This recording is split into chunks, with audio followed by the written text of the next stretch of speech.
Lei commentò con Spampinato.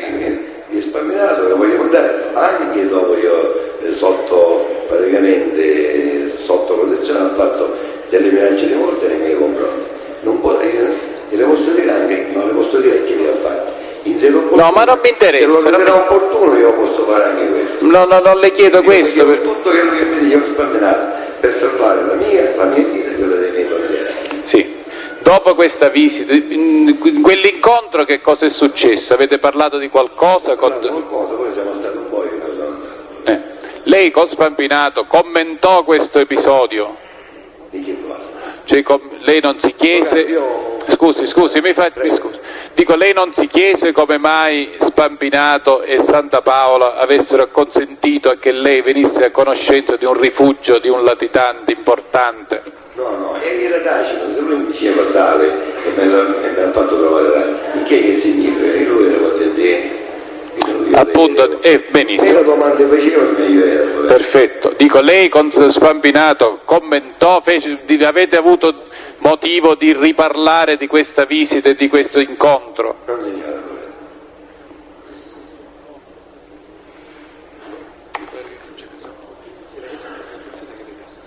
Presidente, io avrei concluso, grazie. Altri interventi? Avvocato Libero. Signor Litrico, lei le autoscuole le ha vendute? Vendute, le ho chiuse. Non le ha vendute? Come diciamo in stanza di pagamento? Che cosa può vendere, scusi? Può vendere le attività, esistevano più le attività. Lei deve rispondere alle mie domande, non mi deve fare domande. Io rispondo in questa cosa. Io mi hanno dato qualcosa, una ventina di milioni, per tutte e 6 che avevo. Chi gliele ha date? Ma un getto Zammadano. E il ricavato di questa cessione di autoscuole è entrato a far parte della massa fallimentare? Di 20 milioni, no. Lei le ha trattenute per sé queste somme? No, per mio figlio, perché autoscuola è stato mio figlio. C'è stato il passaggio. Quando è avvenuto questo? Mio figlio. Quando è avvenuto? Che cosa? Questo passaggio che dice lei? Ma nell'89. In che mese? Che cosa? Il passaggio? Lei ha detto nell'89, le chiedo in che mese? No, il fallimento, mi scusi. No, non le ho chiesto il fallimento, sto parlando di passaggio. Non mi ricordo, no. Il passaggio da mio figlio Zammadano è venuto formalmente, dai, le licenze non esistevano più praticamente. Io ero stato revocato. Sì, ma quando è avvenuto questo passaggio? Ma nel 91. In che mese non lo ricorda? No, 91, 92, non mi ricordo bene. Penso nel 92 anzi. Mentre la dichiarazione di fallimento è del 90. Sì, ma ero innestato il mio figlio, avvocato. Ma questo non glielo sto chiedendo. No, che io lo chiedo io. Vabbè, No, allora... un'altra persona. Sì. La stessa cosa per il rifornimento. Non ce l'avevo più, quindi che cosa avevo io? Ma lei l'aveva venduta a suo figlio? Venduta, è possibile vendere, l'avevo ceduta. Ceduta come? A titolo che cosa devo vendere a mio figlio? Le autoscuole. Ma non si cedola qua, si dà al figlio e basta. Ma si dà... Si dà una nuova licenza. Si possono donare o Si vendere? richiede, donare. Le ha donate, perfetto. Le risulta se il curatore del fallimento ha promosso azione di revocatoria per questo negozio? C'è opposizione, signor Presidente, a questa domanda. Ma non si riesce vedo... a rilevare la pertinenza con l'oggetto dell'esame che è in corso, Presidente. Per me è molto pertinente. Può E poi rispondere, ripeto, rigetto l'opposizione, può rispondere se ritiene.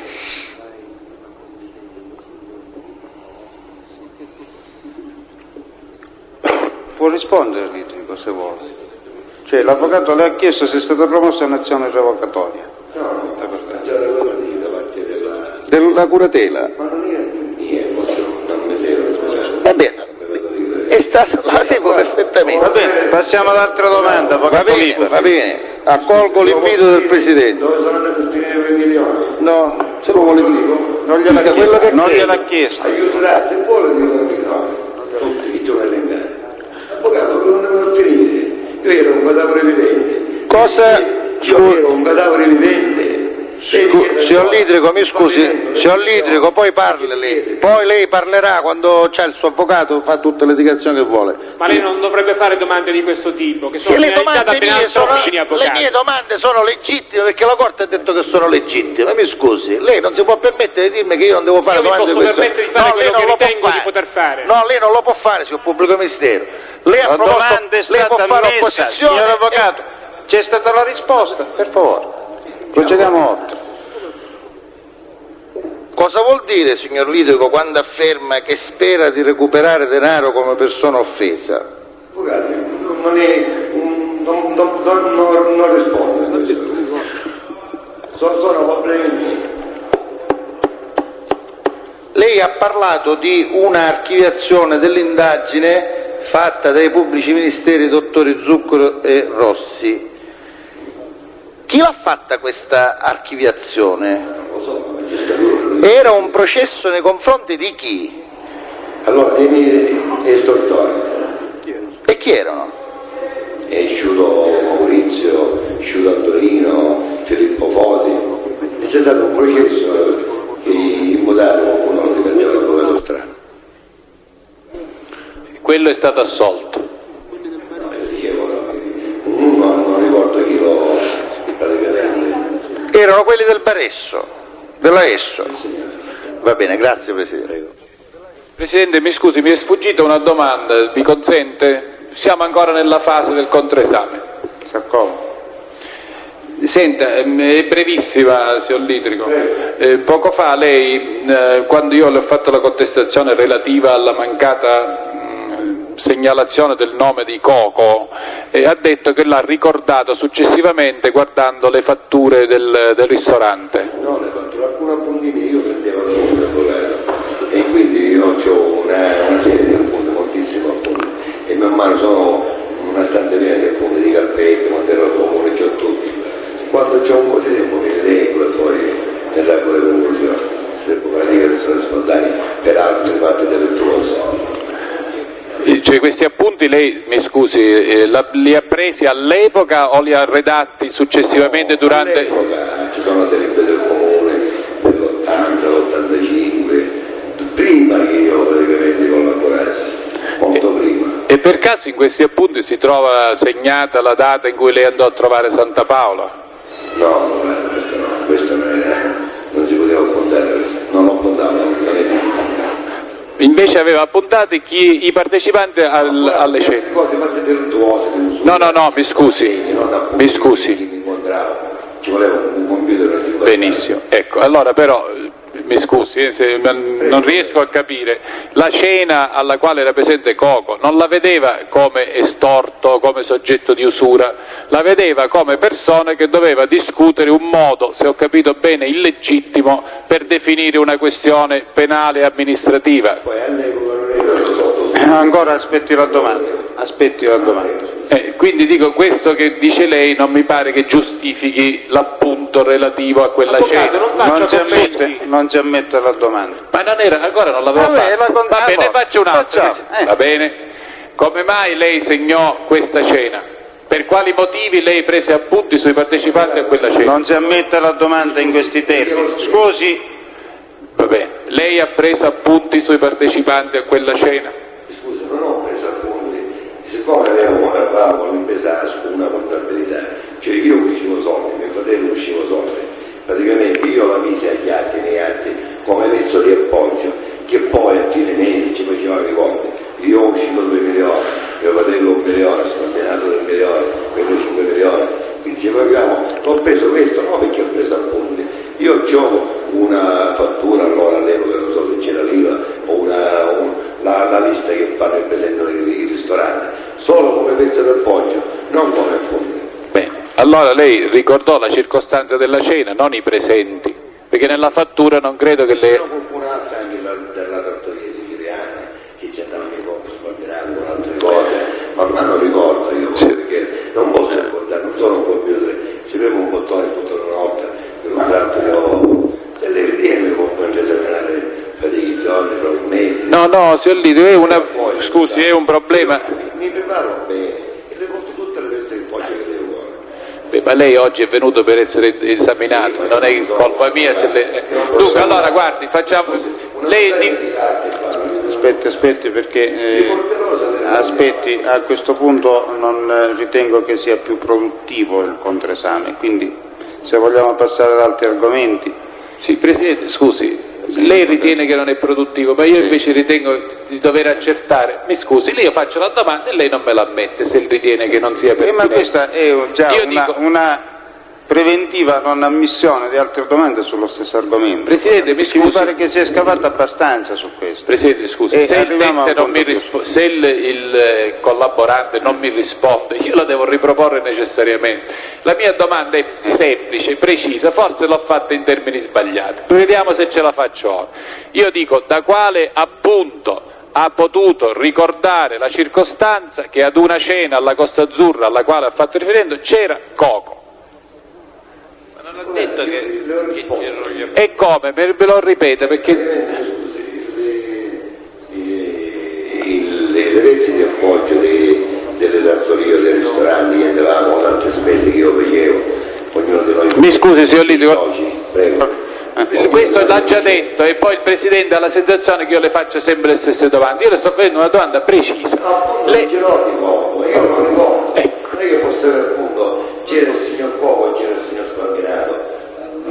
Benissimo, perfetto, e me interessava proprio questa circostanza. Siccome avevo fatto la Presidente, perché non è a lei, è per chiarire al Presidente, io avevo fatto quella contestazione, ha detto che l'aveva ricordato alle fatture, si è emerso che nelle fatture non c'era segnato. Si vede che allora era produttivo il suo... Vabbè, possiamo sbagliare tutti, io ho avuto l'impressione che Sì. cioè che avesse avuto una caduta di lucidità il teste, perché ha farfugliato, ha parlato sottovoce, quindi insistere ancora in una cosa in cui si vede che si è ripreso. Con la domanda fatta in modo più semplice forse ci arriva. Signor Presidente, chiedo scusa, il test in effetti aveva già risposto dicendo che ha tratto argomenti chiedo scusa se intervengo, che ha tratto argomenti per il ricordo, visionando le fatture e ripensando a quell'episodio. Abbiamo presente, pubblico ministero, abbiamo presente siccome tutto. il test aveva già risposto prima in questa maniera l'avvocato Strano. Abbiamo presente tutto su questo punto. L'avvocato ha insistito per ottenere una risposta più precisa, l'ha ottenuta, mi pare che possiamo chiudere il controesame. Altre domande? Io vorrei... Avvocato Passarello? Sì, grazie. Che non mi vede. Presidente, dove sono messo non mi vede. Posso?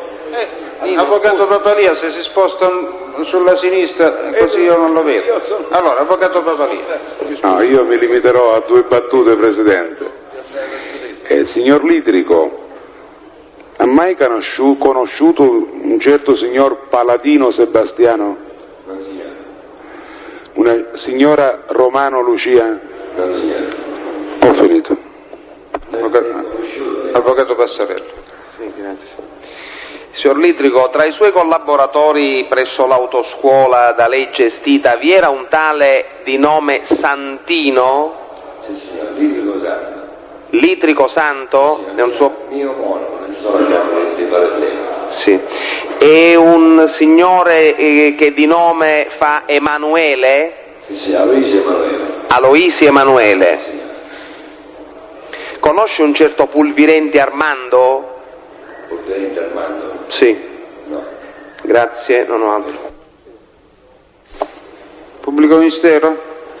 No, soltanto una domanda, signor Litrico, con riferimento a quella perquisizione cui più volte si è fatto riferimento, disposta da 2 colleghi della Procura di Catania. Quella perquisizione fu poi effettivamente eseguita? Presidente, c'è opposizione. Ha risposto alla domanda. Nel corso dell'esame lei ci ha giocato con questa domanda? No, io non ho mai giocato. Domande, no, dottore Bertone, mi consente. Io non ho mai giocato. Non è motivo di inammissibilità. Qual è la Presidente? Presidente, mi scusi. Presidente, mi scusi, lamento. Presidente, mi scusi. Un momento, perché non ho capito esattamente il termine del problema. Vuole ripetere la domanda? La domanda era se quella perquisizione cui più volte si è fatto riferimento nel corso dell'udienza di oggi, disposta da due colleghi della Procura di Catania, era stata poi effettivamente eseguita. Il test ha risposto di sì. Basta. E l'opposizione perché aveva già risposto? Presidente, l'opposizione era perché il test aveva già risposto ed era così motivato. Si rigetta l'opposizione. Contestualmente, signor Presidente, chiedo alla Corte di volere sanzionare in qualche modo il comportamento del pubblico ministero, il quale si rivolge a me, e l'abbiamo sentito dicendo: lei ha giocato per mezz'ora su questo dialetticamente, avvocato, non ha giocato. Signori, io devo invitarvi tutti quanti a un migliore fair play in quest'Aula. È quello che mi l'oggetto della causa è tale per cui ci muoviamo, e lo ribadisco, su un terreno troppo accidentato, perché aggiungiamo anche le nostre passioni personali. Ci si deve spogliare delle passioni personali e ci si deve comportare nella maniera più soffice possibile. Possiamo licenziare il test? Può andare, signor Litri. Con le stesse cautele, si disattivi quella telecamera. Silenzio in aula! Silenzio!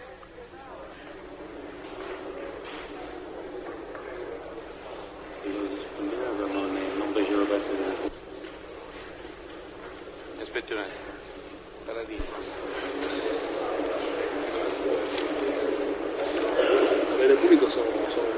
Prossimo test? Presidente, mi scusi, posso avere la parola? Sì, prego. No, ci mancherebbe, prego. Presidente, quando la signoria vostra riterrà opportuno, il momento processuale più consono, il signor Campanella desidera fare delle spontanee dichiarazioni. C'era anche l'imputato Santa Paola che voleva aveva chiesto la parola. Se mi danno la linea. Può parlare? Il Paese è stato approvato da troppo tempo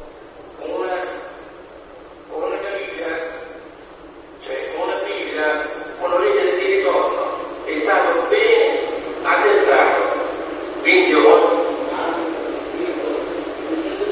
No, senta, se si tratta di una dichiarazione lunga la faccio accomodare qui. Va bene. Allora, chi era l'altro imputato? Signor Campanella. Vuole venire qua? La scorta accompagni l'imputato Campanella al banco.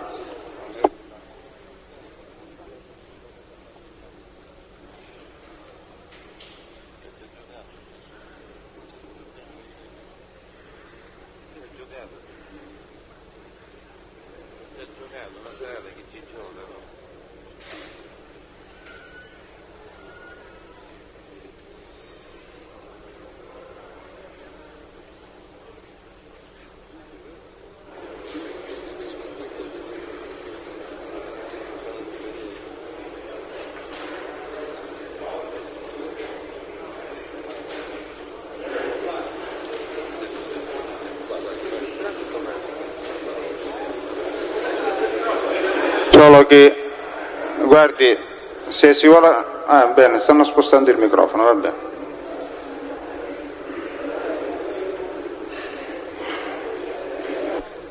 Signor Presidente, volevo fare delle precisazioni in merito alle dichiarazioni che aveva fatto il signor Litrico. Volevo specificare puntualmente il discorso di questo giudice che nominava. Io non ho mai conosciuto giudici oltre quelle che mi hanno fatto dei procedimenti, non sono stato né a pranzo né a cena e non lo conosco neanche fisicamente questo giudice, quindi non vedo il motivo perché mi deve mettere in queste situazioni, non lo conosco. Uno. Per quanto riguarda il discorso torrefazione Lorei che mi veniva a trovare, effettivamente io lavoravo là, quindi che mi vedeva nella torrefazione non c'è niente di anormale. Per quanto riguarda l'altro discorso dell'estorsione, dell'usura, queste cose, come c'è un procedimento in corso, è chiaro che poi magari più avanti farò delle dichiarazioni, sono estraneo a questa situazione, tanto è vero che non ce l'ho neanche contestata l'usura, solamente l'estorsione del Paradise. Comunque questo in altra sede e poi lo chiarirò questo fatto. Quanto riguarda il discorso dell'appartamento che dice che Cavaliere Spambenato e lui mi hanno regalato una mansarda, non ho mai ricevuto regali di questo genere. Io spero che domani qualcuno me la regala qualche casa, dal momento in cui non ce n'ho, spero che qualcuno mi faccia un regalo del genere, almeno quando uscirò, se uscirò, avrò un posto dove una casa mia personale.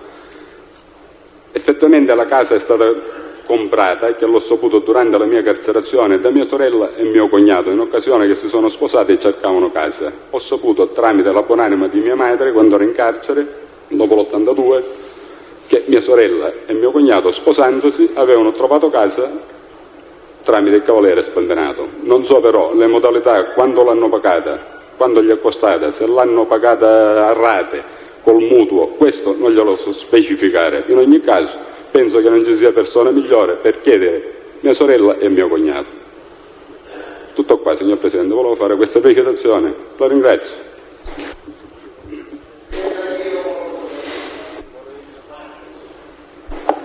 Vuole venire qua? Come? E allora mi danno la linea alla terza cella, a destra. Sì.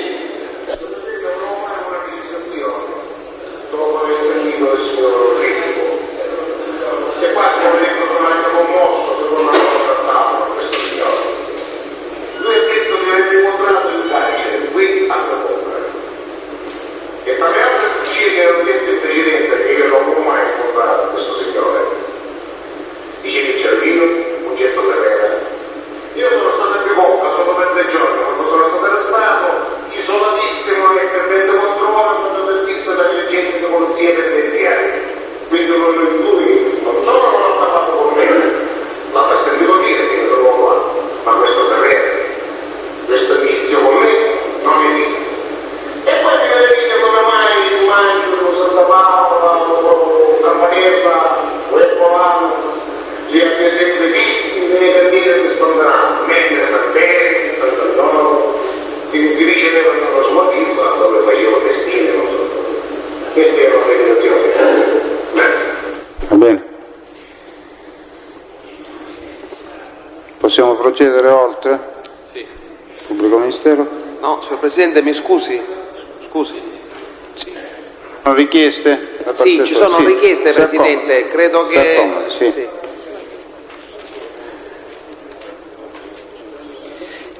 Signor Presidente, l'imputato di procedimento connesso Litrico ha fatto riferimento ad alcuni suoi collaboratori su domanda di questo difensore.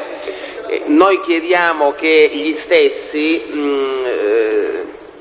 Noi chiediamo che la Corte ci consenta la citazione degli stessi per essere escussi come testi indotti con riferimento a quello che è l'assunto dell'imputato Orofino Alfio, cioè di aver avuto precedentemente un gravissimo motivo di contrasto con il Litrico con riferimento ad alcune sue gravi inadempienze contrattuali. Quindi chiediamo, signor Presidente, che la Corte ci autorizzi in questo senso.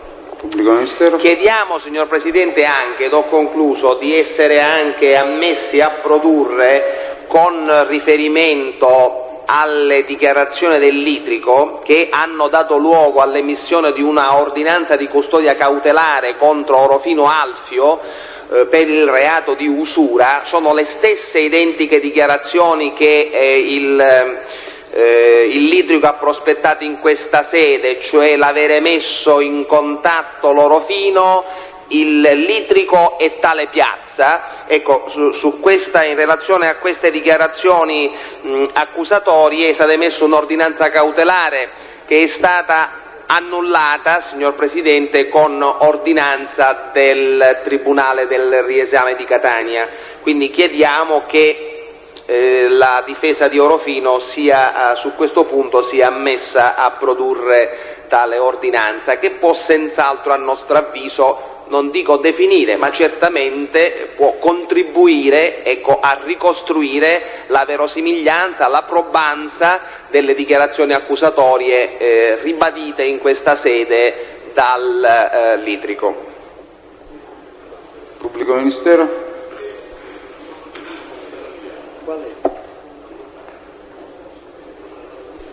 Al fine di fare parlare solo una volta il pubblico ministero per economia processuale dovrei fare delle richieste anch'io. C'è anche l'avvocato Libera che deve fare delle richieste. Allora, sentiamole tutte. Prima l'avvocato Libera che aveva chiesto la parola, quindi l'avvocato Strano. Io chiedo l'audizione come testa di riferimento della segretaria dell'epoca di Filippo Lorre, Enza Borgese. Chiedo di poter produrre fatture della Supermiscela Lorre relativa agli anni 94-95 sulla fornitura di caffè alla ditta Litrico Vittoria Baresso, viale Odorico da Pordenone. Chiedo di poter produrre copia dell'ordinanza con cui il Tribunale della Libertà di Catania ha annullato l'ordinanza di custodia cautelare emessa dal GIP a cui faceva riferimento il collega Passarello, perché è la stessa cosa. Avvocato Strano? Signor Presidente, senza credo che ci sia grande bisogno di motivare, ai sensi dell'articolo 195, io chiedo che la Corte, poiché questo difensore annette importanza alle circostanze che sono state riferite dal collaborante Litrico, con riferimento a questi incontri dallo stesso riferiti, io chiedo che la Corte voglia citare il dottore Piazza, lo Spampinato ai sensi dell'articolo 210, perché credo che vi diceva stamattina il pubblico ministero che Spampinato Giuseppe ha patteggiato una pena relativamente a questo procedimento. Il sindaco di San Giovanni La Punta dell'epoca 74-75, che mi pare sia stato indicato come il sindaco Sciuto.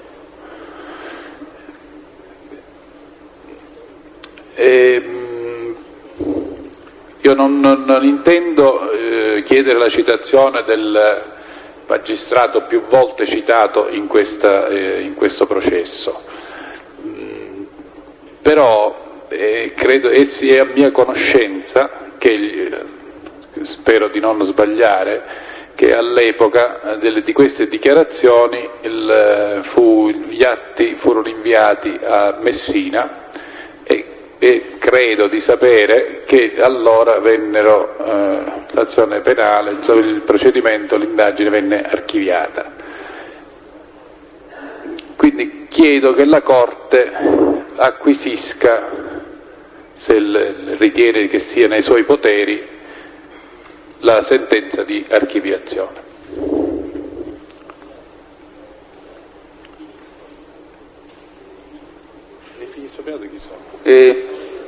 Mi scusi, avvocato Strano, una precisazione. Mi scusi Presidente, ne aggiungo pure, perché avevo fatto la domanda proprio a questi fini, poi mi era sfuggito. Spampinato Giuseppe, nonché i 3 figli che sono stati citati dal Litrico. Sì, una precisazione, cioè lei chiede che la Corte proceda alla citazione di queste persone?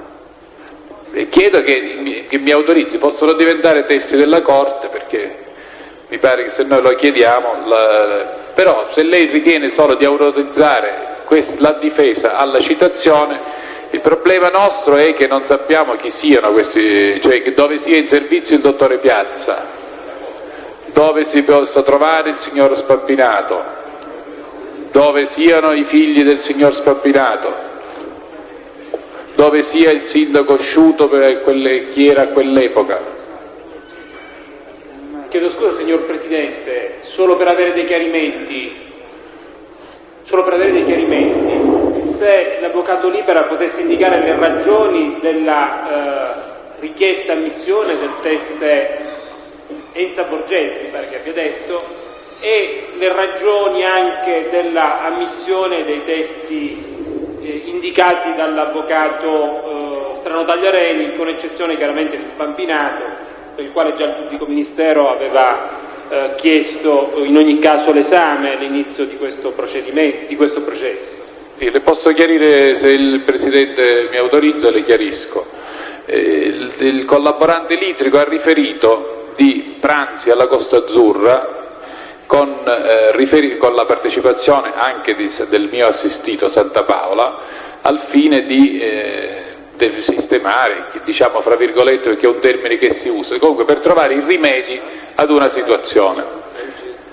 Poiché è stato portato qui questo collaborante a riferire queste circostanze durante l'esame del pubblico ministero, ritengo che il pubblico ministero ha fatto queste domande perché ritiene importanti queste circostanze. Le ritiene importanti anche la difesa, cioè ritiene importante accertare se siano veri o meno i fatti riferiti. Quindi, e anche per quanto riguarda la latitanza di Santa Paola. Quindi, dottore Piazza, insisto, sindaco Sciuto, insisto, Spampinato, la moglie e i 3 figli, insisto, o per la moglie non l'avevo formalizzata, la formalizzo in questo momento, e la richiesta della sentenza di archiviazione della magistratura di Messina nei confronti del dottore Lucchesi. Quest'ultimo dato ne è certo, avvocato? Ho detto di no, che non sono certo. Mi risulta. Chiedo scusa, ritiene che si possa fare un accertamento di questo tipo? Lei ritiene che sia più produttivo chiedere la citazione del dottore Lucchese? Se avesse le mie conoscenze potrebbe essere più opportuno. Che sono le sue conoscenze? Sullo stato del procedimento da lei citato. E se lei ce le può dare queste notizie? Non ritengo di poterle dare, avvocato. Ah, va bene. Posso? Allora, il pubblico ministero. Dovevo chiarire, mi aveva invitato il dottore Marina a chiarire. Si accomoda. Ritengo che sia conducente e utile per l'accertamento della verità. Dottore Marino, se mi segue un attimo, siccome il collaborante nel corso del suo interrogatorio ha detto che agli incontri con il Filippo Lorre c'era la segretaria, che si facevano conteggi eccetera, io mi sono recato nella gabbia dove c'è il mio cliente, ho spiegato questa situazione e mi ha indicato che la segretaria era Enza Borgese. Ora, sentire la segretaria credo che sia utile per accertare la verità e credo che su questo non ci piove.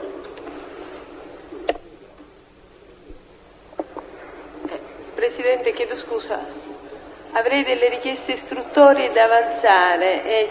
Presidente, chiedo la citazione di Spampinato Giuseppe relativamente a quello che è emerso oggi in dibattimento, che i signori pubblici ministeri potrebbero averlo citato per circostanze e caso diverso. Chiedo la citazione di Campanella Concetta, sorella del Campanella Calogero, potrà chiarire il riferimento all'ASCO, la proprietà dell'immobile, e chiedo la citazione del giudice Lucchese. Posso? Presidente, posso?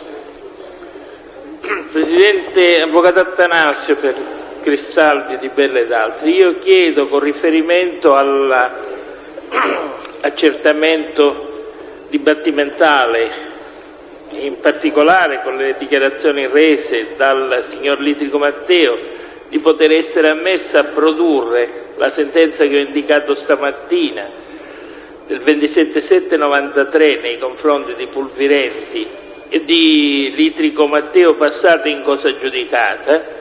Spiego anche perché, vedo con riferimento alle dichiarazioni rese stamani sul mio controesame, perché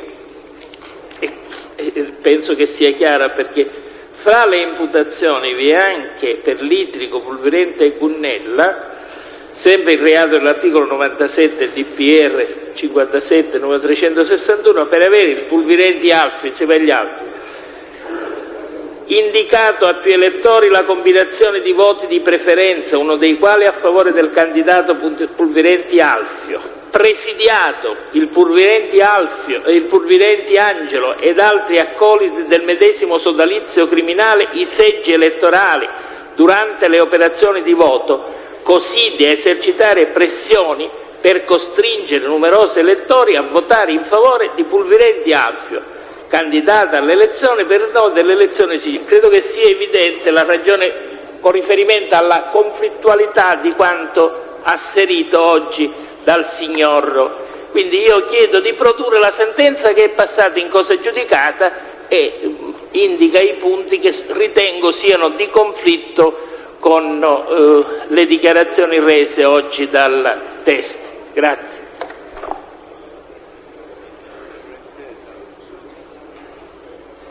Se non ci sono altre richieste diamo la parola al pubblico ministero.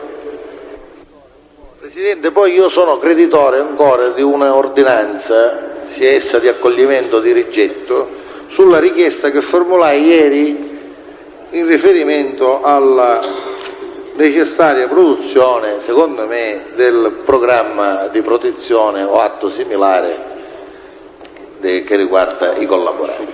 Su questa c'era stata già un'ordinanza di rigetto. C'è già stata un'ordinanza? La Corte ha detto che la dichiarazione del pubblico ministero era sufficiente per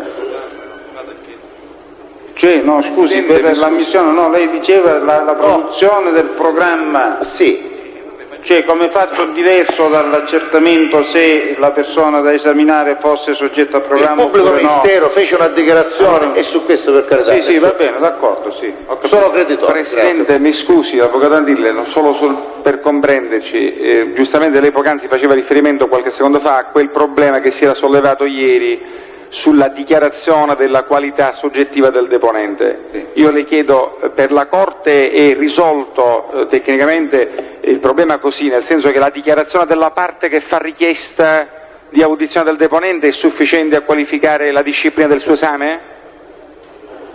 No, glielo chiedo, signor Presidente, perché mi trovo adesso poi nella discolpa, nel momento successivo al processo, a dover eventualmente dichiarare che soggetti indicati come testi in verità non sono testi ma sono imputati di reato connesso a un procedimento collegato. Se la Corte è pacificata dalla dichiarazione del pubblico ministero, dovrebbe esserlo anche dalla dichiarazione del difensore in tal senso.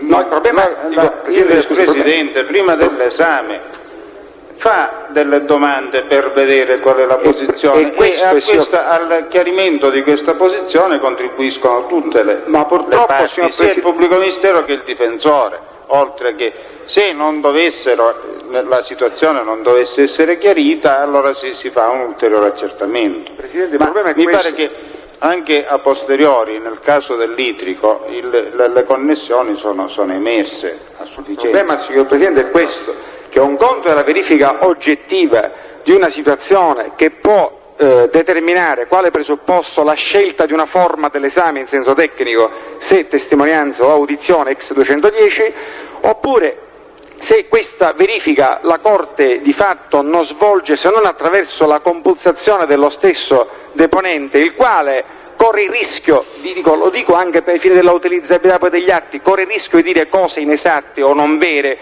in buona fede, ma dico cose che sfuggono, che la valutazione, Presidente mi scusi, no, la questione è delicata perché il 210 pone due condizioni, che sono la audizione di persona imputata di reato connesso e fa riferimento alle ipotesi tecniche di connessione ex articolo 12 e l'ipotesi invece diversa di procedimento collegato. Le due nozioni, quella di connessione e quella di collegamento, hanno natura strettamente, peculiarmente tecnica. Ora, se noi ci rimettiamo, e se la Corte reputa di rimettersi, alla mera dichiarazione della parte che ha chiesto l'esame del deponente ai fini della qualificazione o alla stessa compulsazione del deponente, mi consente, ma alla Corte manca il supporto rigoroso, oggettivo, certo, da cui poi discende la disciplina dell'esame, sicché ci potremmo trovare, io lo dico a beneficio proprio dei lavori di questo processo, in un'ipotesi paradossale, in cui se da qui a qualche giorno si venisse a dimostrare la insussistenza del collegamento, della connessione, tutti gli atti sarebbero inutilizzabili. Credo che sia questo. Allora su questo punto chiedo che la Corte si faccia. Cioè quell'atto sarebbe inutilizzabile. Presidente mi scusi, ma una prova assunta in modo difforme da come avrebbe dovuto esserla diventa un problema di utilizzabilità. Noi lo compulsiamo solo ai fini di acquisizione di dati di fatto, poi la valutazione naturalmente la fa la Corte. Sì, soltanto questa, se fa una valutazione erronea, la inutilizzabilità dell'atto è una conseguenza. Su questo punto, certo, e io però devo dire alla Corte, e concludo perché non voglio saltare tempo, che c'è un ulteriore problema, che noi difensori e gli imputati dovremmo essere posti in condizione di sindacare la qualità che viene addebitata in sede, che dico, il riscontro che noi facciamo sull'attività di controparte è quella che, se si chiede l'audizione di un soggetto e si dice che è imputato di reato connesso in procedimento collegato, questa qualità e questa premessa deve essere da noi sindacata, perché noi potremmo avere interesse a che egli venga sentito nelle forme e nelle condizioni processuali della testimonianza e non invece dell'audizione ex 210, problema che io porrò a questa Corte da qui a qualche minuto quando si presenteranno dei soggetti indicati dalla Procura per i quali io reputo che non ci sia né connessione né collegamento. Va bene, Avvocato, lei sta anticipando una problematica che affronteremo da qui a un momento. Intanto sentiamo il Pubblico Ministero sulle richieste istruttorie. I pubblici ministeri si oppongono. 2 minuti, debbono cambiare un po' la regia, deve attrezzarsi.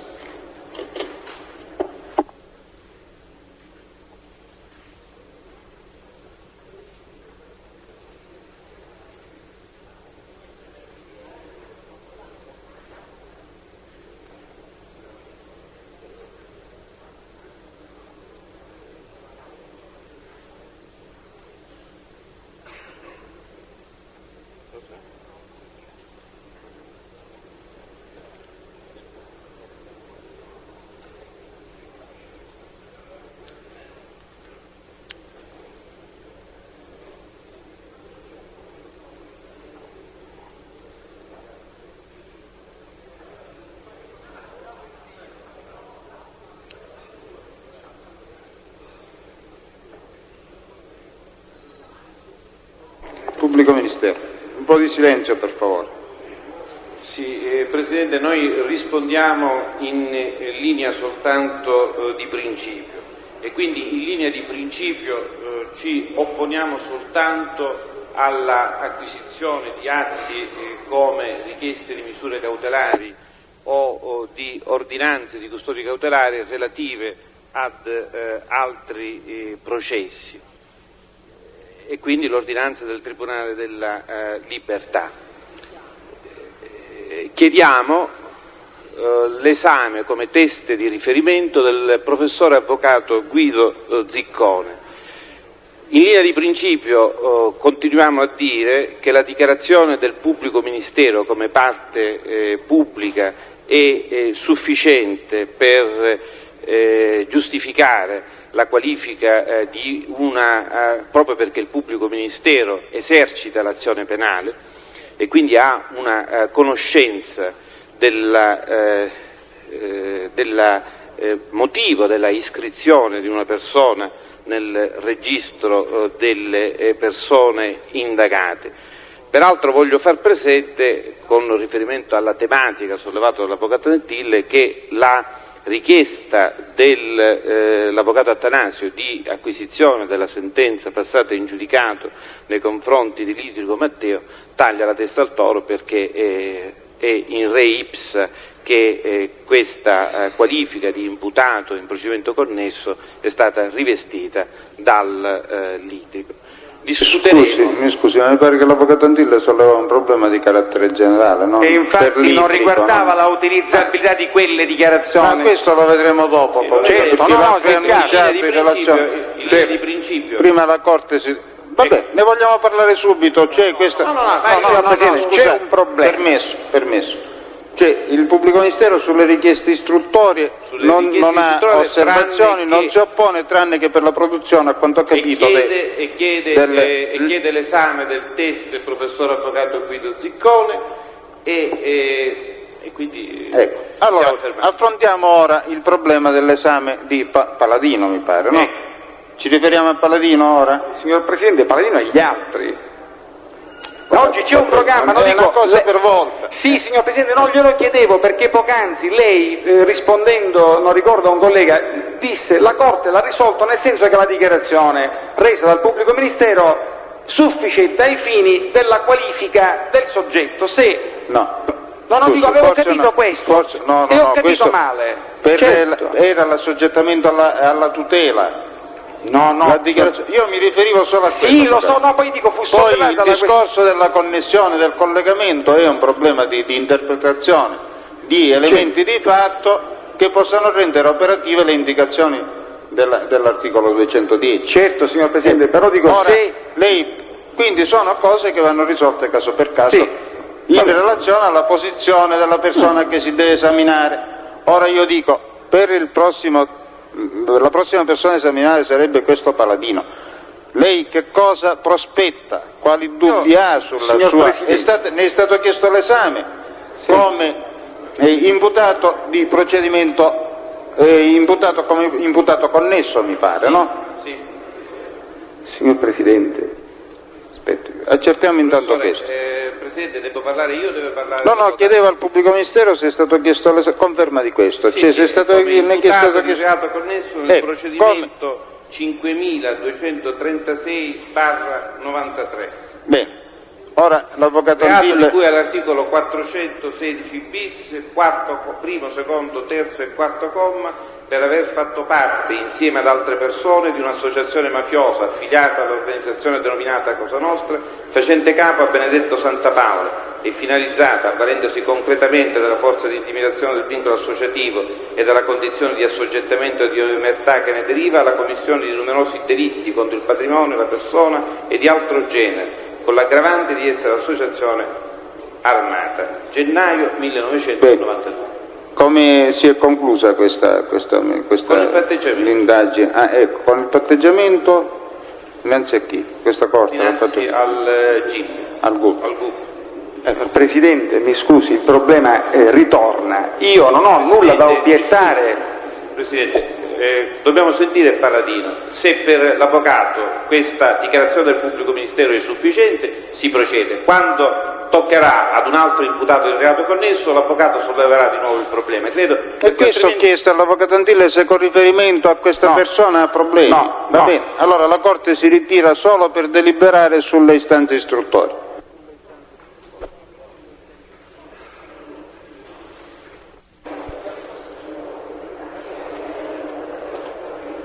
Stiano comodi.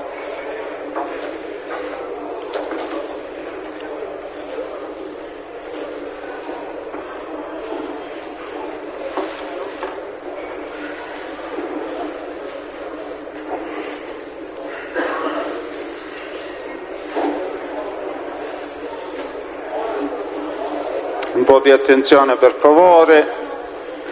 In relazione all'approfondimento del tema trattato dalla Corte con le dichiarazioni di Litrico Matteo, la Corte riconosce la necessità di approfondimento in relazione a temi specifici prospettati dalle parti, con la escussione dai testi indicati dall'avvocato Passarello, della teste indicata dall'avvocato Libera e di Spampinato Giuseppe, mi pare, indicato dall'avvocato Strano e dal pubblico ministero, e ancora della moglie del signor Spampinato in relazione alla circostanza pure indicata dall'avvocato Strano. Infine di Campanella Concetta indicata dall'avvocatessa Danna. Per il resto i testi, per gli altri testi indicati, cioè il dottore Piazza e il dottore Lucchesi e il sindaco di San Giovanni La Punta e l'avvocato Ziccone, la Corte si riserva una ulteriore valutazione in esito all'approfondimento appunto che si spera di ottenere con la deposizione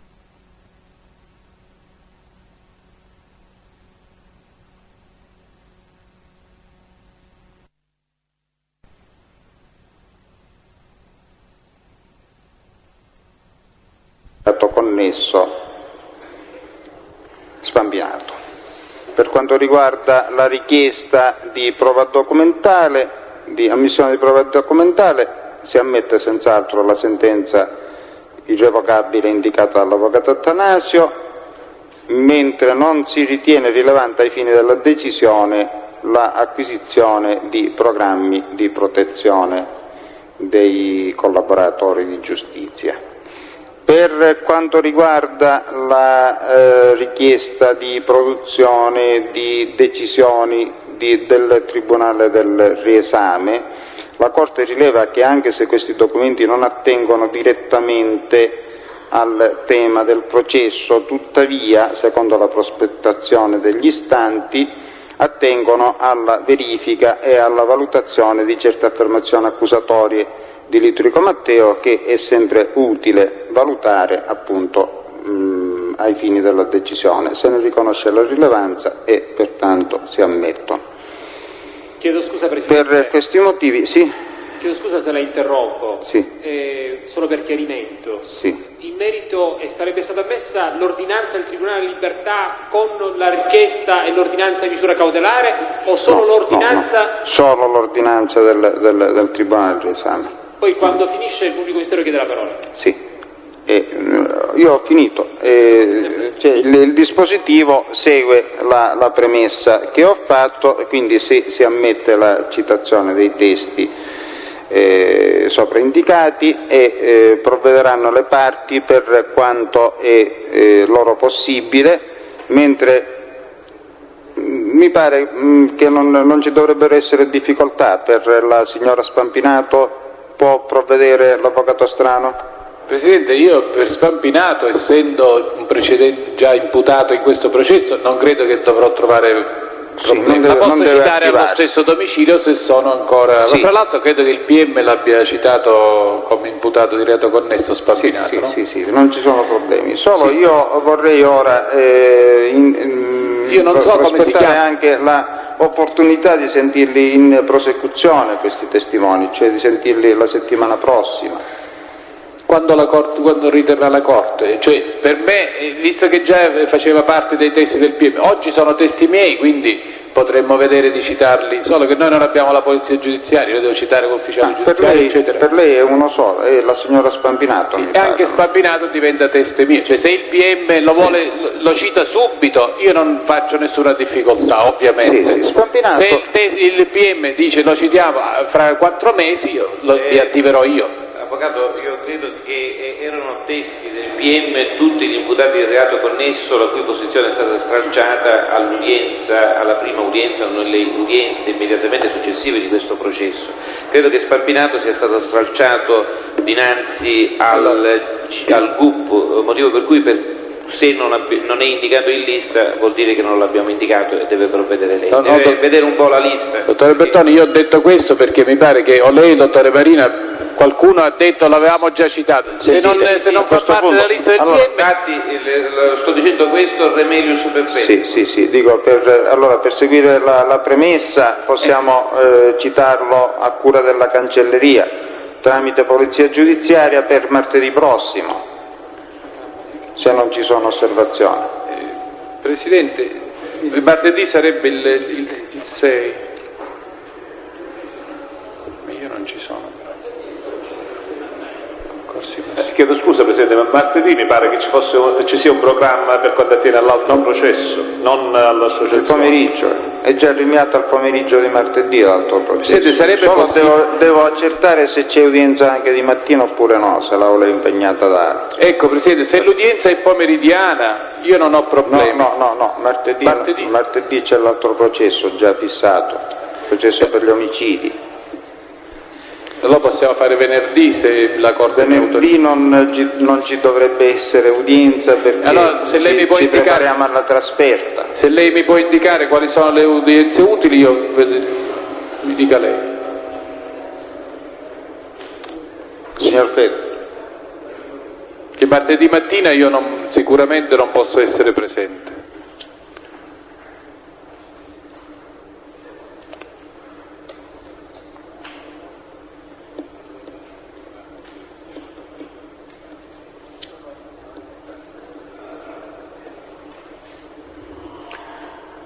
Presidente, scusi.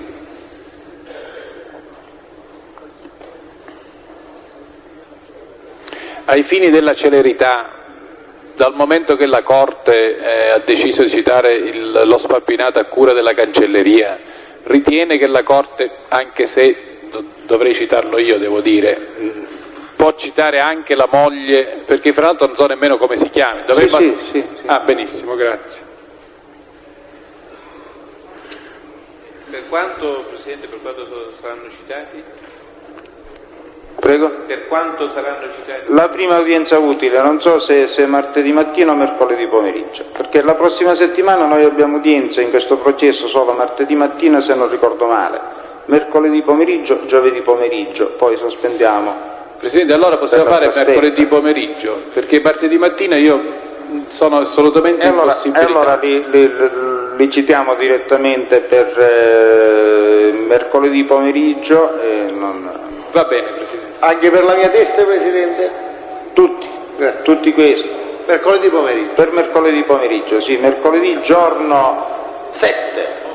Bene. Ore 15:30 e seguenti. Chi c'è? Pubblico Ministero? Signor Presidente, io ripeterò alcune cose anche al fine di avere chiarimenti, forse non ho ben compreso. La Corte ha ammesso l'acquisizione dell'ordinanza del Tribunale della Libertà nel procedimento indicato dall'avvocato Antille, se mal non ricordo. È stato indicato dall'avvocato Passarello, dall'avvocatessa Danna, mi pare, e dall'avvocato Lipera, non dall'avvocato... Ed era il procedimento... L'avvocato Antille ha fatto una richiesta analoga, io non vorrei ricordare male. Ricorda male, purtroppo non ho fatto richiesta di produzione documentale, ho sollevato questioni diverse su cui c'è riserva della Corte. Credo che sia l'operazione Lira chiamata. Allora, avete chiesto soltanto l'acquisizione dell'ordinanza del Tribunale della Libertà? Da parte mia sì. Allora, signor Presidente, il Pubblico Ministero deve avanzare questa richiesta.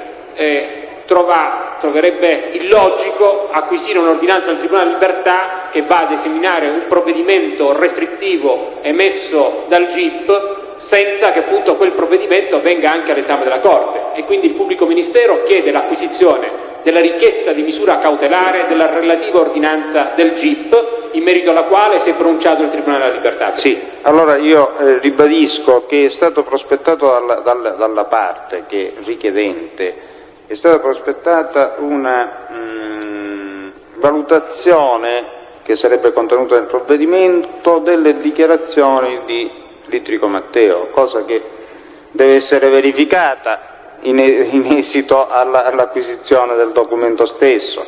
Ora, se c'è qualcosa che attiene allo stesso argomento contenuto nell'ordinanza cautelare, allora io ritengo che la Corte, prima di ammettere... Perché la motivazione è quella, cioè viene ammesso il documento solo per la valutazione delle dichiarazioni accusatorie. Chiedo scusa Presidente, sì. Ma la Corte ha avuto la disponibilità di questo provvedimento? Io ritengo che la Corte dovrebbe verificare il contenuto del provvedimento, altrimenti non sappiamo che cosa stiamo acquisendo. Anche il Pubblico Ministero vorrebbe visionare il contenuto del provvedimento di questo in effetti questo è mancato, quindi su questo punto dobbiamo ritornare. Io non mi oppongo assolutamente, Presidente, faccio mia la richiesta del Pubblico Ministero, non mi oppongo assolutamente, è giusto. Ma era solo la richiesta dell'avvocatessa Danna, non aveva fatto richiesta analoga? Io parlo per me. Era l'avvocato Passarello che l'aveva fatto. Io parlo solo per me. Bene, solo che non c'è richiesta e ordinanza di custodia cautelare.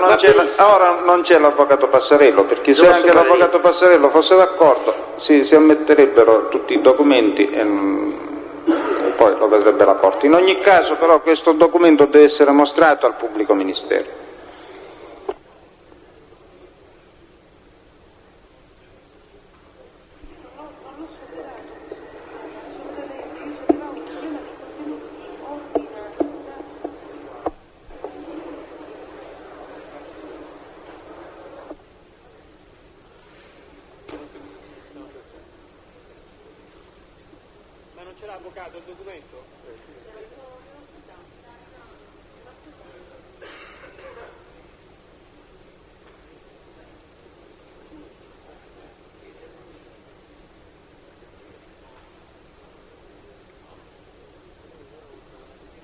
produce lei, vero dottore Marino, questi atti?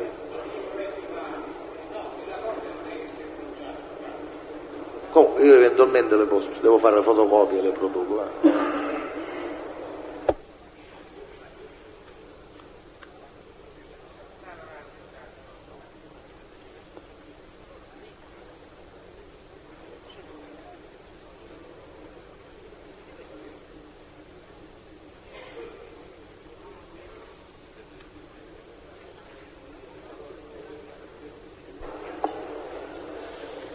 Per favore, il pubblico ministero dovrebbe essere messo in condizione di esaminare questa ordinanza del Tribunale d'esame.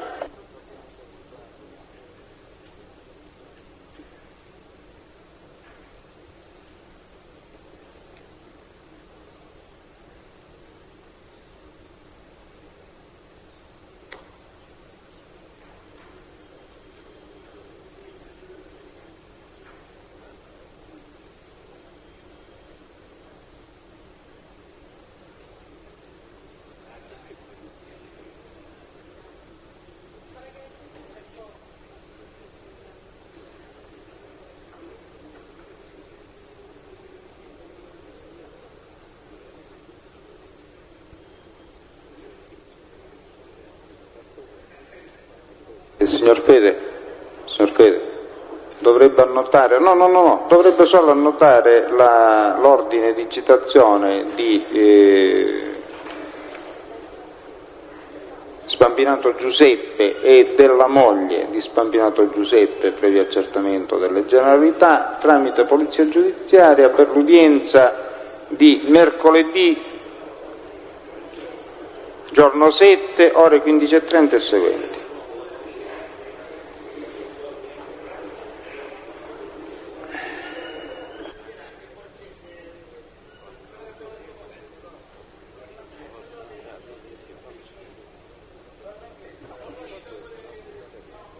Borghese la cita lei per la stessa udienza.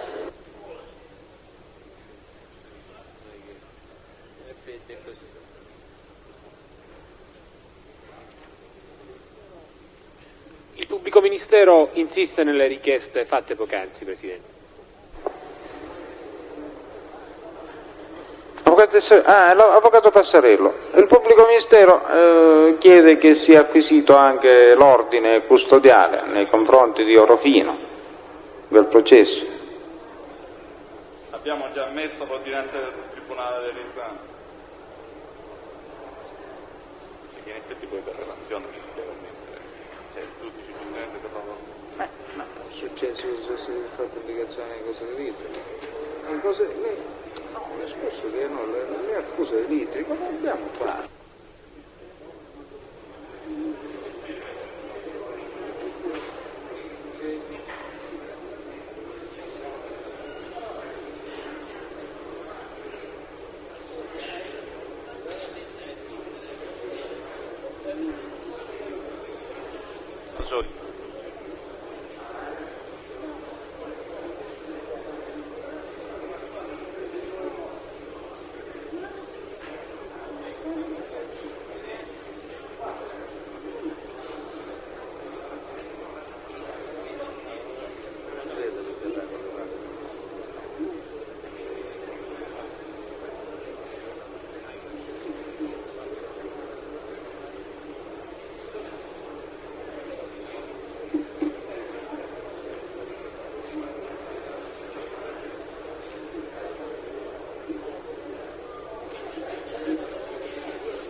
Presidente, stiamo aspettando qualcosa?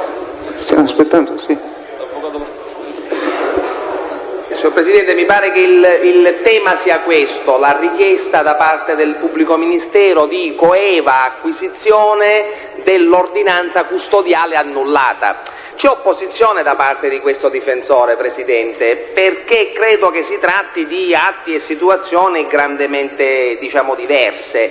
Io credo che l'unico corredo che si possa fare all'ordinanza di annullamento del Tribunale del riesame sia quella eventualmente della imputazione ascritta al litrico.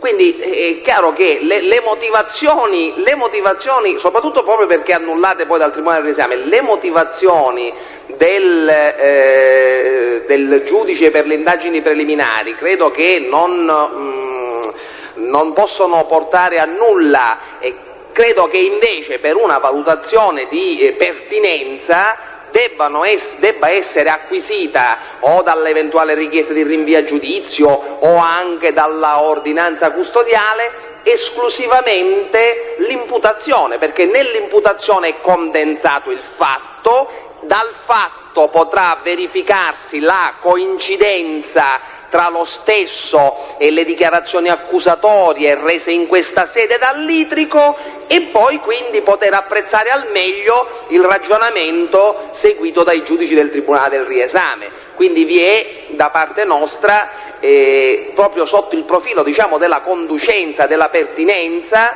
vi è opposizione alla richiesta del pubblico ministero, che accogliamo solamente e limitatamente ad un atto qualsiasi da cui possa individuarsi l'imputazione ascritta in quella sede al litrico. Presidente, se mi dà la parola. Io non ho compreso cosa volesse dire l'avvocato Passarello, però vorrei dire che il contenuto del provvedimento del Tribunale del riesame, che la Corte non ha avuto la possibilità di visionare, non fa altro che fare delle valutazioni. Uno, sulla credibilità intrinseca del collaborante Litrico Matteo, pronunciandosi positivamente sulla credibilità dello stesso come credibilità intrinseca. Due, su una valutazione in ordine ai riscontri soggettivanti nei confronti di Orofino. E quindi il Tribunale di Libertà si spinge a valutare nel corpo della motivazione gli elementi in punto di fatto che portano poi il Tribunale a quella determinata decisione, e mi sembra incredibile, se la Corte ritiene di dover trarre una qualche valutazione della credibilità del litrico, che comunque viene riaffermata dal Tribunale della Libertà intrinsecamente, poi non possa valutare il tutto avendo a disposizione quegli elementi prospettati nel provvedimento restrittivo, Presidente. Bene, allora, siccome la Corte deve deliberare soltanto sulle indicazioni delle parti, e sempre con riferimento naturalmente al tema in relazione al quale viene fatta la richiesta di produzione di documenti, la Corte ammette anche il documento offerto dal pubblico ministero. Chiuso l'argomento, dopodiché dovremmo cominciare con l'esame dell'imputato di procedimento connesso, che si chiama Paladino Sebastiano. Paladino. Ecco, l'ufficiale giudiziario lo introduca e i carabinieri lo introducano con le stesse cautele che sono state adottate per il test precedente. Presidente, scusi, sono l'avvocato Strano. Sì. In questo tempo necessario per introdurre il test, ci può dare un'indicazione? Perché oggi abbiamo cominciato abbastanza presto, ecco, a che ora pensa di concludere questa udienza? Che abbiamo iniziato proprio per cercare di non finire alle 10 come ieri sera. Vorrei vedere lo sviluppo dell'esame di questo. Io ritengo, diciamo così, test, chiamiamolo così. Chiamiamolo test per comodità. Per comodità. Ecco, io che conosco, la Corte giustamente non le conosce, le dichiarazioni del Paladino, prevedo che certamente non potremo nemmeno esaurire, ritengo, poi posso sbagliarmi, l'esame del PM. Certamente non potremo completare il controesame, questo è pacifico. Momento, per favore, un momento, ecco, un momento solo. Ecco, gradirei sentire anche il pubblico ministero. Come programma io vorrei che si arrivasse a esaurire l'esame e riservare il controesame a domani mattina. Signor Presidente, si pone lo stesso problema che si è posto ieri sera. Avvocato Papalia, se mi fa continuare, ecco, si pone lo stesso problema che si è posto ieri sera. Qui abbiamo il teste prossimo che è Paladino. Vi è anche una ulteriore teste che risponde al nome di Romano Lucia, che è la moglie di Paladino. Io ieri sera, signor Presidente, ebbi ad avanzare una richiesta di sentire i testi nella stessa giornata, senza soluzione di continuità. Appare evidente dalla posizione del testo che dovrà essere oggi e stasera esaminato che non può esaurirsi, nemmeno ritengo, non potrà esaurirsi o non potrà iniziarsi il controesame. Però ci troveremmo nella situazione che il test potrebbe, ripeto, teoricamente, tenuto conto che il secondo test è la propria moglie, potrebbe la moglie, ripeto sempre teoricamente, apprendere delle domande che vengono fatte stasera al test. Ed allora ritengo che ai fini di meglio condurre l'esame ed avere delle risposte le più precise, esaurienti possibili, ritengo necessario ancora una volta ribadire il concetto secondo cui i due testi debbano essere esaminati nella stessa giornata, prima uno e poi l'altro, onde non consentire che i due possano vicendevolmente esprimersi sulle domande e per conseguire quella che è la genuinità delle risposte. Questa richiesta io la feci ieri sera, la ribadisco stasera affinché la Corte ne prenda atto e decida in proposito.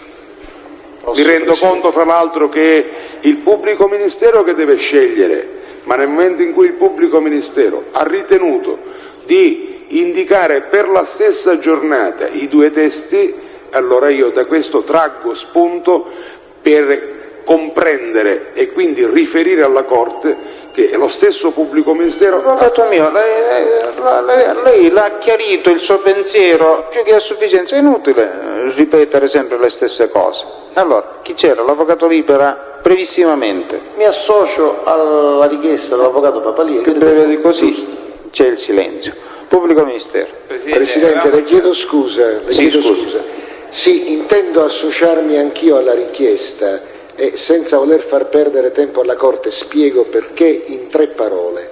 Questo è un principio che per me varrà non solo questa volta, che potrebbe essere importante, sono convinto che chi ha chiesto, chi ha fatto la richiesta ha ben donde per farla, ma sarà importante ogni qualvolta l'audizione di taluno nello stesso contesto sarà, anche se defatigante, assolutamente necessaria. Per questo io mi associo alla richiesta testé fatta dal difensore. Il pubblico ministero voleva dire qualcosa? Sì, Presidente, noi avevamo già ieri anticipato che avremmo cambiato il programma così come abbiamo fatto ieri, ma avevamo già sin da ieri reso evidente che la situazione ottimale prospettata, richiesta, auspicata, sulla quale teoricamente possiamo concordare, non sempre e difficilmente potrà adottarsi. Abbiamo visto quanto dura l'esame di un imputato e il controesame, quindi queste condizioni in linea tendenziale possono essere soddisfatte, altrimenti oggi andiamo a casa e finiremmo, posto che per lo sciopero dei Vigili del Fuoco non è stato possibile la traduzione dei detenuti che viaggiavano su aereo, possiamo andare a casa e chiudere e sciuperemmo una udienza, quindi tendenzialmente la esigenza di sentirli in concatenazione logica temporale c'è, ma finché è possibile soddisfarla. Iniziamo, se perdiamo... La Corte condivide questo orientamento e pertanto ordino che si proceda oltre. Il signor Paladino, per favore.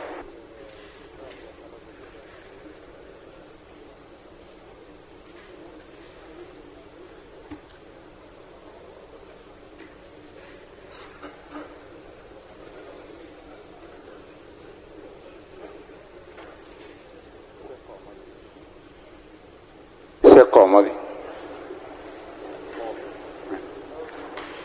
buonasera. Lei è il signor? Si dovrebbe avvicinare il microfono. Dovrebbe avvicinare il microfono alla sua persona e non viceversa. Un po' in avanti. Paladino Sebastiano. Paladino Sebastiano, data di nascita e luogo di nascita. Nato a Gaggi il 20 luglio 1931. Sì. Noi abbiamo saputo che lei è stato imputato ha avuto un'imputazione di reato connesso a un reato che stiamo trattando in questa sede e che la vicenda processuale si è esaurita con patteggiamento, mi pare, davanti al giudice dell'udienza preliminare. Ora, per questa sua qualità, innanzitutto lei ha diritto all'assistenza di un difensore. Credo che ci sia l'avvocato Calderone. Vedo l'avvocato Calderone, è presente, sì.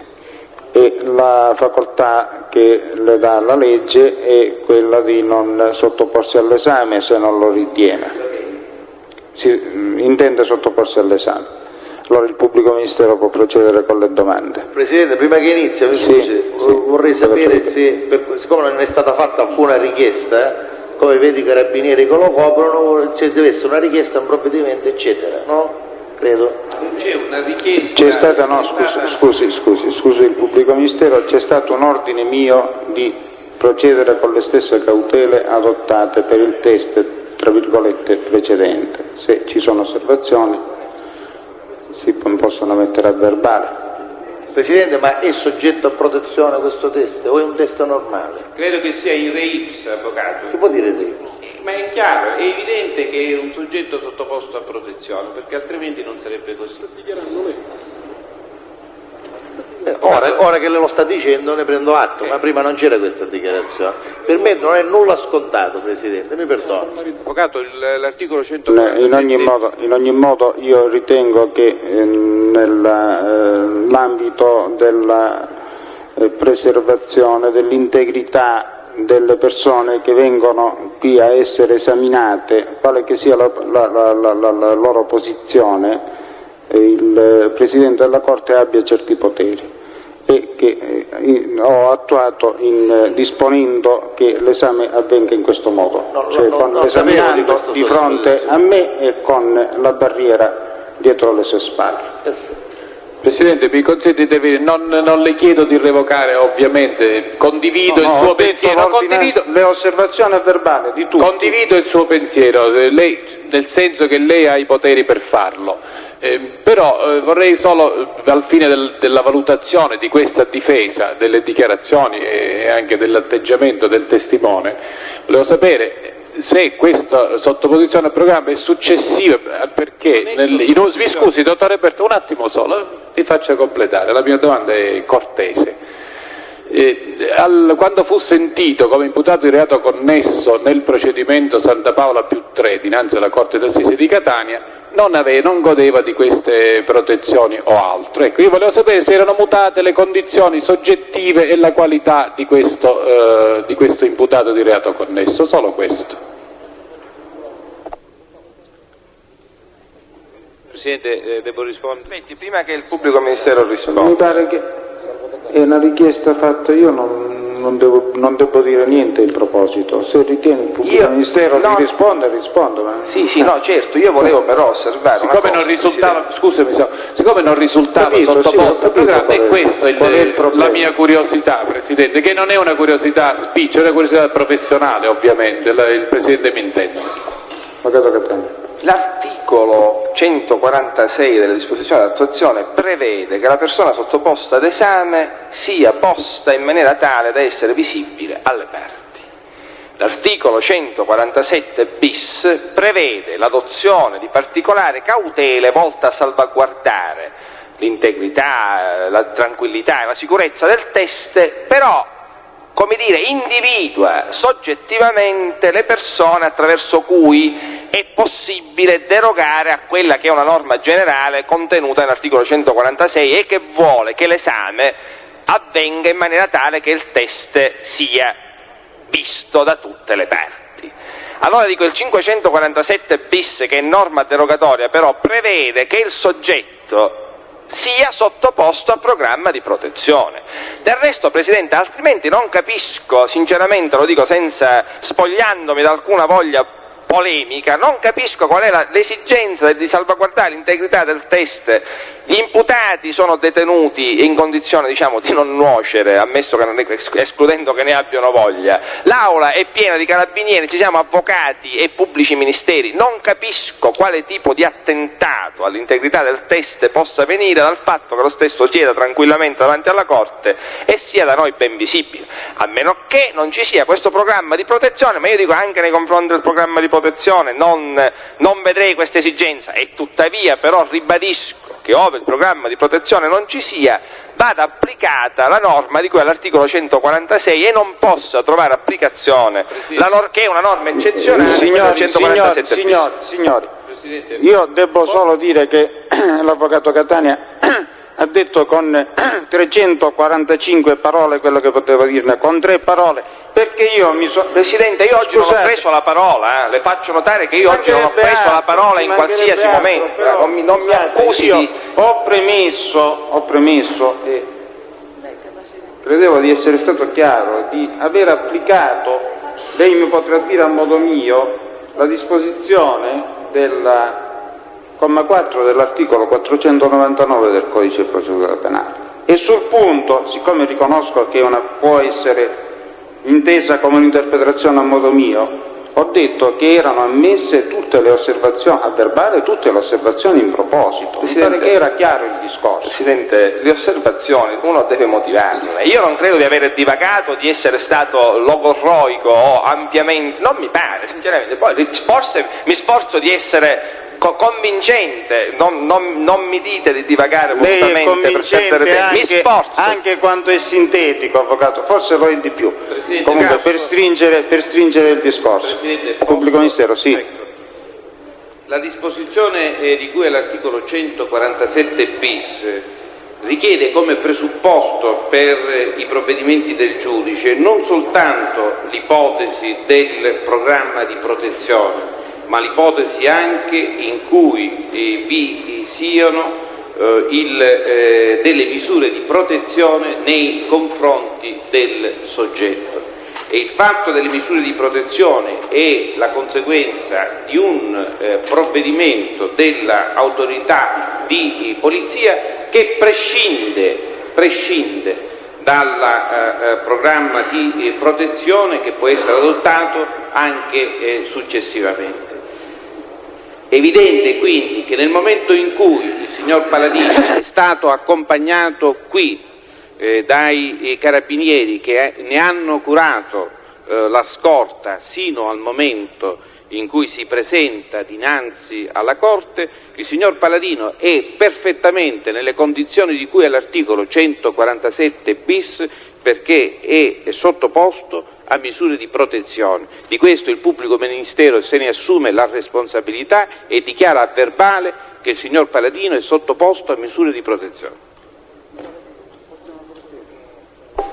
Mi pare che possiamo procedere. Il pubblico ministero può formulare le sue domande.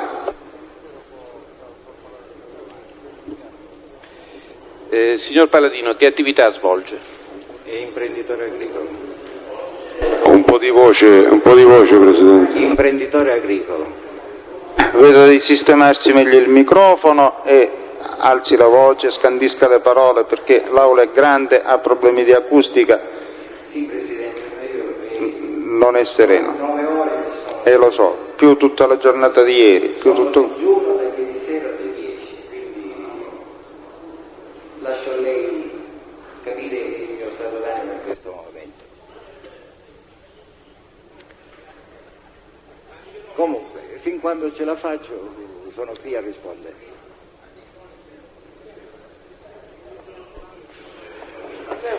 Evitiamo altre... Il Presidente. Signor Paladino, sì. È stato già esaminato in altra occasione dalla Corte di Assise di Catania, diversamente presieduta, in ordine ai suoi rapporti con Santa Paola Benedetto? Sì. vuole riferire alla Corte quando ha conosciuto Santa Paola Benedetto? Nel 1978 all'incirca. Vuole ricordare alla Corte le circostanze in cui ebbe a conoscere Santa Paola?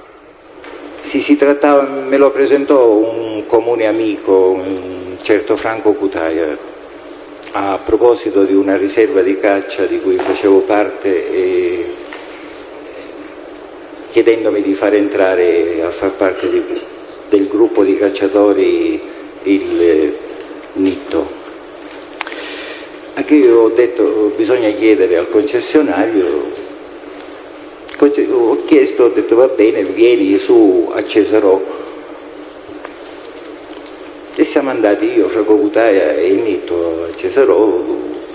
Il concessionario, che è l'avvocato Rizzonervo, che era, oggi la riserva non esiste più, l'avvocato Rizzonervo Gaetano, ha accettato di buon grado che Nitto facesse parte del gruppo di cacciatori. Da allora è iniziata la nostra amicizia. Ho continuato a vederlo perché ci vedevamo spesso a caccia, ho continuato a vederlo a Catania, un comune amico come un altro. No?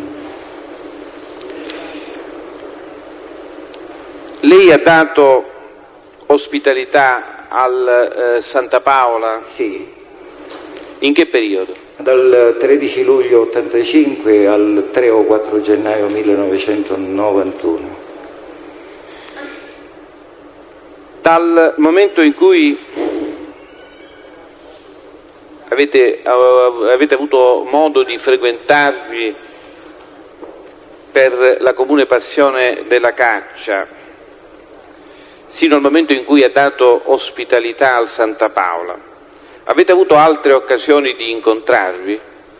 Cioè, voglio dire, dal 1985 lei ha detto diede ospitalità al Santa Paola. Sì. Ecco, sino al 1985 i suoi rapporti col Santa Paola... dal 1985. No, ecco, dico, e sino al 1985, dal 1978, epoca in cui sono iniziati i suoi rapporti col Santa Paola, ha avuto modo altre volte di incontrarlo, di frequentarlo? Sì, andavamo a caccia, qualche volta al tiro, al piccione di contrada col codavolpe. Ci incontravamo, non spessissimo, ma relativamente frequentemente, fino a quando disgraziatamente non si rese latitante. Se è giusta la dizione non lo so. Da allora l'ho rivisto nel luglio del 1985. Le volevo chiedere, prima ancora di rivederlo nel 1985, allorché lei frequentava il Santa Paola durante le battute di caccia, vi fu qualcuno che lo avvertì che... Sì, vennero, gliel'ho detto, questo l'ho fatto presente l'altra volta, ma vennero da me una sera in campagna, dove poi fu ospite Nitto. Vennero da me due amici di Catania, uno si chiama, chi se lo ricorda, Guido Puglisi, Negoziaghina, Pelli, e Nando Iacona. Dice, senti, lo sai, in riserva non si può più andare. Ma perché? Che c'è? Che cosa è successo? Come? Ma tu hai fatto entrare Santa Paola? E beh, e che c'è? Ah, ma tu non lo sai? No, non so niente. Ma no, comunque sta di fatto che poi divennero tutti amici di Santa Paola, perché d'altronde dimostrava di essere un perfetto galantuomo, come si è comportato in riserva, come si faceva, era un perfetto galantuomo, quindi la cosa passò, è finita qua. Ma che tipo di rapporti aveva Ferdinando Iacona con il Santa Paola? Mi faccia finire, Paladino. Che tipo di rapporti aveva lo Iacona con Santa Paola tali da poter fare quegli apprezzamenti? No, lo Iacono nemmeno lo sapeva, fu il Guido Puglisi a indurre Nando, che sapeva dove abitavo, a venire a casa mia. E Nando Iacono dice: io veramente non sapevo niente, detto in siciliano. Ho chiesto forse una cosa diversa o non ci siamo intesi. Voglio dire, Iacona conosceva Benedetto Santapaola? No. E allora mi scusi, che motivo aveva di avvertirlo? Di avvertirmi, e l'ho spiegato, perché Guido Puglisi gli aveva detto che Benedetto Santapaola era una persona inavvicinabile, non lo so che cosa gli ha detto, e venne a casa mia per accompagnare il Guido Puglisi, che non sapeva dove abitavo. Presidente, mi scusi. Mi scuso per l'interruzione, avevo dimenticato di nominare sostituto processuale per questa udienza il collega Mario Di Giorgio, che faccio adesso. Mi scusi. Come e con quale modalità il Santapaola chiese a lei ospitalità? Innanzitutto, lei sapeva che il Santapaola era latitante? Sì, l'ho detto prima. Ecco, come avvenne l'ingresso del Santapaola a casa sua? Dapprima venne un certo Leone di Giarre. Il nome lo ricorda? Alfio Leone, credo sia morto adesso, a dirmi che c'era una persona amica del Santapaola che cercava una villa in quelle zone. Io gli ho fatto vedere che nella collinetta di fronte dove abitavo io c'erano 3 o 4 costruzioni nuove. Ho detto: forse possibilmente Brunetto, che era il costruttore di quelle ville, ne potrà affittare qualcuna. Dice: va bene, mi faccia sapere qualcosa, perché dice, sa, è un amico di un suo amico. Vabbè. Ho interpellato il Brunetto e il Brunetto dice: sì, l'affitto. Alfio Leone non si è fatto più sentire per un periodo di tempo. Nel frattempo ho incontrato Salvuccio Marchese, Salvo, sì. Che lei conosceva? Conoscevo perché era stato a caccia assieme a Nitto e a me nella solita riserva. Quale riserva? Riserva di Cesarò. Sì. Sempre, quando parliamo di riserva parliamo sempre della riserva di Cesarò. E dice: sì, ma Alfio Leone non ha capito niente, comunque in questi giorni mi farò sentire io, vediamo. Poi un giorno è venuto a trovarci sia me che mia moglie, la signora Buonanima, la signora moglie di Santapaola.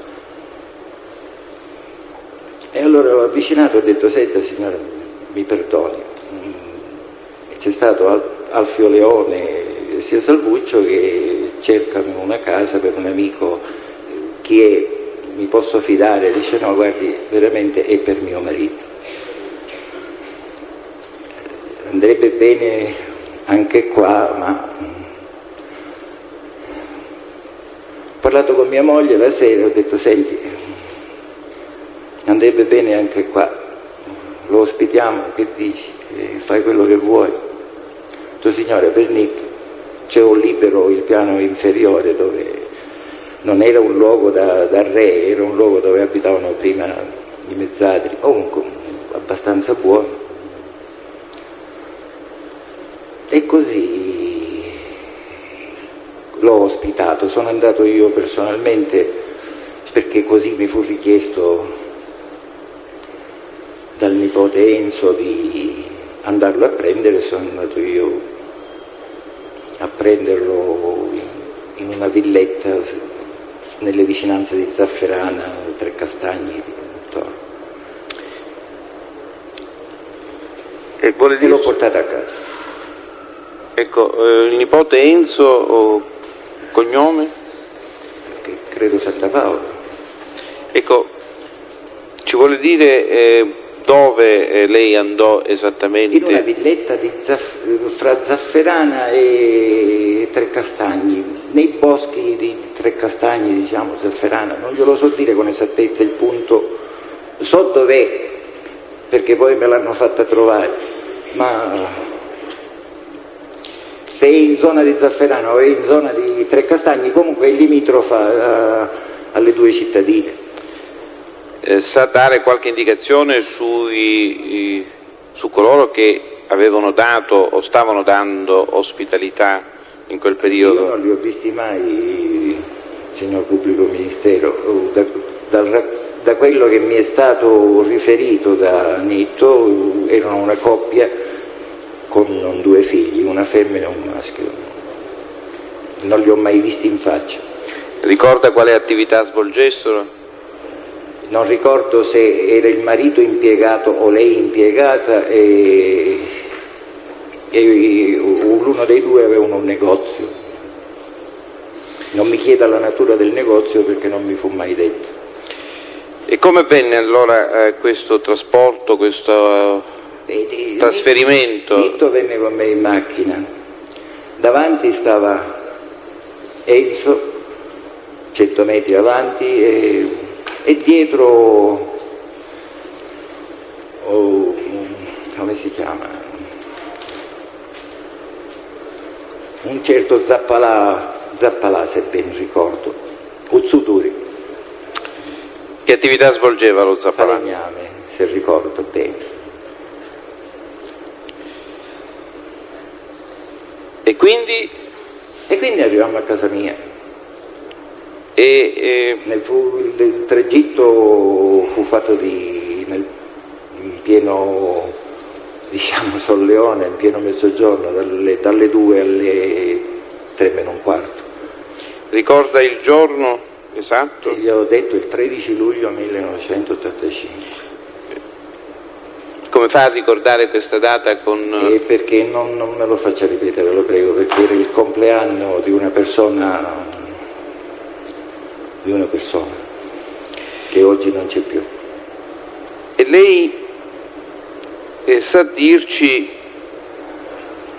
che attività svolgesse quell'Alfio Leone che fu? L'Alfio Leone era credo che avesse dei camion per trasporto sabbia, sì, un autotrasportatore. Ricorda se svolgesse altre attività oltre queste? No.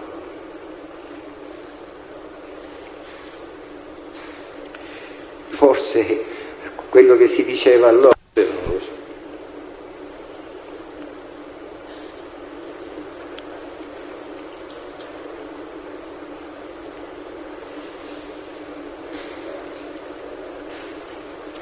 La permanenza del